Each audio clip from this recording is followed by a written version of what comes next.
Matapos subaybayan ng Armed Forces of the Philippines simula noong weekend, papalabas na sa Basilan Channel ang 3 barko ng People's Liberation Army ng China na nakapasok sa Exclusive Economic Zone ng Pilipinas.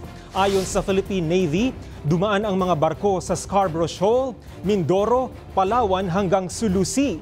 Posible umanong patungo ang mga barko sa Indonesia kung saan gaganapin ang annual military exercises na kalahok din ang Pilipinas.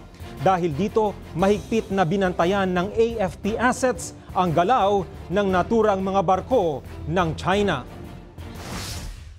They were challenged all the way. They replied but not in accordance to standard procedures. Standard procedure is that you would identify yourself, you would state where you came from, where you're heading to.